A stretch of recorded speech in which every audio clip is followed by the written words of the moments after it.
Good morning and welcome to the second half of this week's News from the Camp House. Here with Darren Amundson. And okay, you know what we did not tell? We're talking about an app. Okay, I am very non-technical. And I don't carry my phone around with me. And it doesn't do me a lot of good when I do carry it. I'm the only person in the world that I know of that doesn't have the internet on his phone. I get that all I do is get phone calls on it. And that's a little bit of texting and get phone calls on it. And the rest of the time it's sitting in the truck or it's sitting by my desk and I leave it behind. But now you just gave me a good reason, something applicable that's fun. And it's a good idea because it's also kind of a conservation tool. And it allows for more fun because in a fishing tournament situation, well, let's say the limit is 3 fish of a certain type that, and that's it. And if you're in a tournament, you're done with 3 and then you go weigh them. But with this, you just keep fishing. You could just keep on entering fish. If it was a limit of 3 bass, you could just, because you're immediately releasing them, and the app will automatically track your 3 biggest. If you caught 15, it would take your 3 biggest, and that would be your score for the day. All right, you don't get count all 15? Oh, you could, depending on how the tournament director sets it up. But a lot of people will do actually what's more common is like a stringer of 5 or like a bag of 5 fish. Okay. And so, you could catch more than that, but it's just going to count 5. You could do a stringer of 100 and catch 100 bass. Right. I think that's less fun, but hey, regarding the phone, yeah. though, we actually have people, who are just like you, Herman. They don't use their phone, or some of them don't even have a phone, but they go out and buy one just so they can do one of these tournaments. Yeah. Brand new users, and they go out and get a phone just to do this. And some of those iPhones are quite expensive, and they show up with them just to do a tournament. I'll be darned. No, it is fun. It's too much fun. Okay, now they're doing this at this conference. They've got some fishing days involved in this, and everybody here, they've got you're one of the supporting members. I don't know if we haven't even mentioned the name of your device.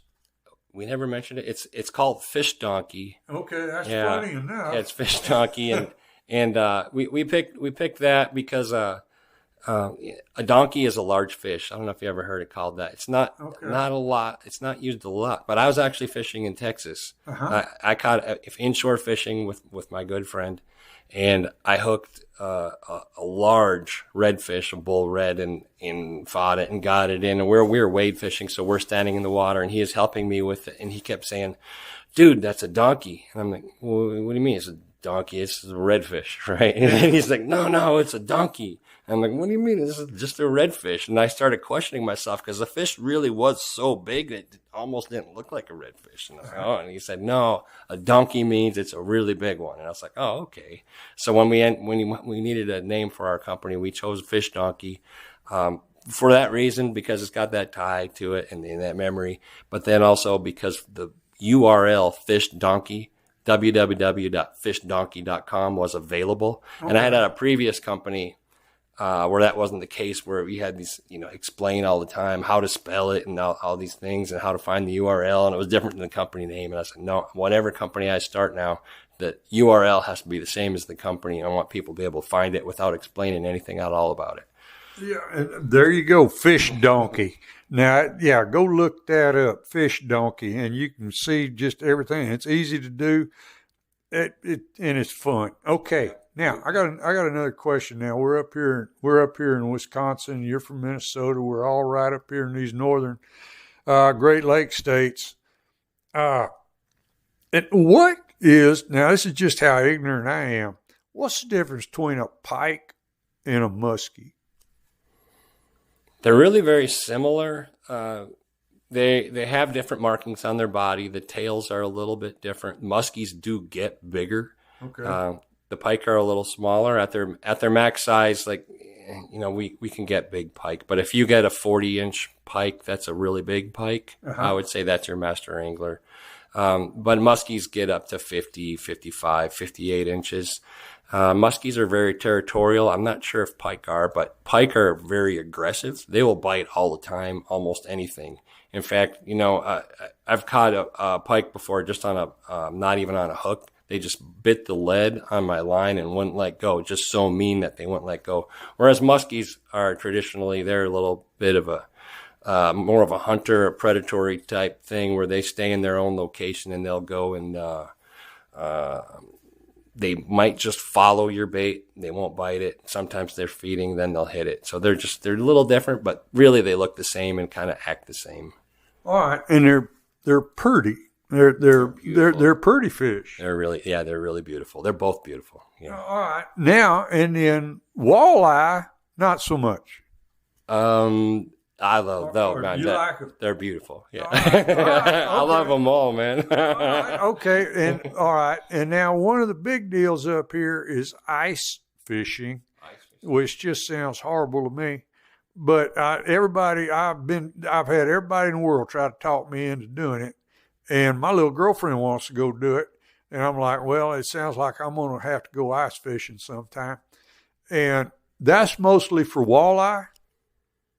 Yes. Yeah, that's one of the most popular things. And I would say go for walleye, go to Lake of the Woods. There's a number of resorts there.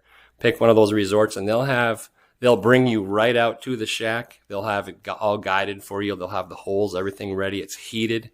You won't get cold, but you'll be sitting on 24, 36 inches of ice, in 30 feet of water. They'll come back and check on you. They'll bring you lunch at some of the places in the middle of the day. They'll have a place for you to sleep when you get back. And it's a great way to go ice fishing, see Minnesota, see what that's all about. It's a brand new world. It's a different place. I would recommend doing that. Okay. All right. The next thing, and this really sounded mind-numbing, was spearing them in the ice. Have you done that? Yes, sir. I really love that. It's one of my favorites. And explain that. I love it.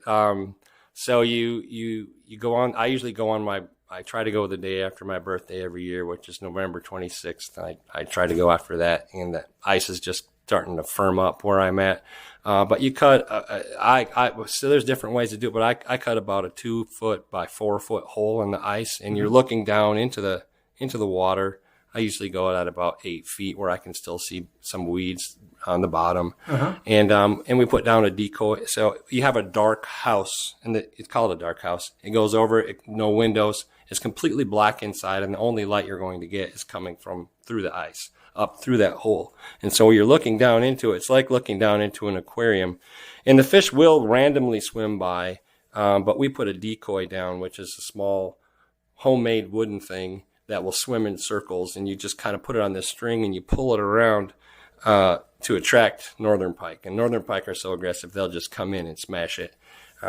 Or they'll just come in. Sometimes they'll just come in and look at it. And you have the spear there ready. You have it, it's like a 5-foot spear specifically made for 5-6 footer, made for ice fishing. It's got a rope on the end of it. And I usually tie it to my leg, and then you throw it down the hole and try to hit them right behind the head and spear them and pull them in. It's a lot of fun. It's a combination of hunting and fishing, really. Yes, that's the way it was explained to me. But sitting there holding a spear, looking down in the water, waiting, that's how many opportunities during the day do you, I've been on days, you go days fishing and you just don't hardly have anything. Yeah. And it seemed like you could sit there all day holding that spear, looking down in the water. Maybe. I go to a place where the odds are stacked. Yeah. And I like to get there in the morning. The pike are very visual, at least in the winter in the ice. And so like by 8 o'clock, that's starting to get light enough that they're going to be active. Probably between 8 and 11, in my opinion, is the best. And by noon, I'm done. Okay. Sorry, I should have said, yeah. I'm probably going to see 5 to 8, 9 fish in that time on the lakes I like to go to. All right. Is there a limit? What's the size limit, or how do you do that? That's a good question. It goes by lake, and the DNR here is changing the limits every year. So I don't really know. I don't really know the exact limit, but I would say generally. So my home lake, it has to be under 30 inches, and it can't be between 30 and 40. Every fish has to be let go. But since it's spearing and you're going to kill it, you're not supposed to spear it. You can get in trouble, but you can get one. You can make a mistake on one. Okay. So if you make a mistake on one, they're going to let you go. But and you probably have to stop fishing at that point. If you're seeing a lot of 29 inchers, you wouldn't want to spear it. And you're judging this by the size because you know how big your decoy is. That's right. That's what a lot of people do. I just judge it after I spear them, and then I measure it. Okay. All right. How many? Well, the lake I spear is 3. Some lakes are 10, and it's kind of a case by case basis in this area. Depending on the lake, they'll have different limits. Okay. All right. I'll tell you what. We're out of time this morning. It's too much fun, and it's Fish Donkey. Fish Donkey, yeah, fishdonkey.com. We have about 250 live tournaments right now, and some of them are nationwide, so check it out and see if you find one you want to join. All right. We're going to have to get you back down to Texas. Oh, I would love that. Yeah, we need to do that. All right. Folks, I hope you enjoyed it this morning, a little step aside from some of the stuff we cover a lot of times, but this is just fun stuff. So, yeah, check it out. Go look at fishdonkey.com. It's just fun. All right. This weekend's edition was also brought to us by the Shaw's Bend Social Club, country club, folks who don't have a country club. Now, everybody go out, have a great weekend, have a lot of fun, be safe, and y'all just remember, pretty much any day is sure a good day to be out in the woods.